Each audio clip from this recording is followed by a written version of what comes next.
Hello friends, எல்லாருக்கும் வணக்கம். நான் உங்கள் டேரனி கதைக்கிறேன். நாங்கள் 7 நாள் பயணமாக போயிருந்த கிரீகலாந்துக்கு போயிருந்த பயண வீடியோவை ஒரு முதல் பகுதியாக நான் இந்த வீடியோ ஷார்ட்ஸ் போடுறேன். நாங்கள் கிரேத்தான்னு சொல்லி ஒரு தீவுக்கு போயிருந்தோம். நாங்கள் சின்ன தீவில், பெரிய தீவு தான், 2000 தீவுகள் இருக்குது. அதில் எல்லா தீவுகளும் பயன்பாட்டில் இல்லை. இருந்தாலும் இந்த தீவு ஒரு பிரபல்யமான ஒரு தீவுகள் இது உண்டு. ஏதென்ஸ் தான் இதன் தலைநகரம். இது மத்தியதர கடல் பகுதியில் அமைஞ்சிருக்குது இந்த நாடு.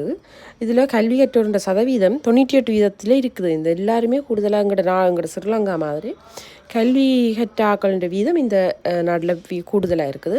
இந்த நாட்டின் மொழி 3000 ஆண்டு பழமையான கிரேக்கம் என்று சொல்லி எல்லாருக்கும் தெரிஞ்ச மொழி கிரேக்க மொழி. அந்த மொழி தான் இப்போவும் அவை பேசிக்கொண்டிருக்கணும். கிறிஸ்தவர்கள் 94% இந்த நாட்டில் இருக்கணும். கிறிஸ்தவர்களால் இந்த நாட்டில் கூடுதலாக இருக்கணும். இங்கேருந்து நிறைய பண்டைய கலாச்சாரங்கள், பண்டைய நாகரிகங்கள் எல்லா உலகத்துக்கு வழிகாட்டினதுண்டா இந்த ஒரு நாடாக இருக்குது. 2002 இந்த என்ன சொல்கிறோம், இவன் நாணயத்திலேருந்து யூரோக்கு மாறி இருக்கணும். மாறின பிறகும் இந்த நாட்டின் பொலிட்டிக்காலையும் இந்த நாடு விழுந்துட்டுது. என்ன சொல்கிறோம், கஷ்டமான ஒரு நிலைமைக்கு இந்த தள்ளப்பட்டிருக்கணும்.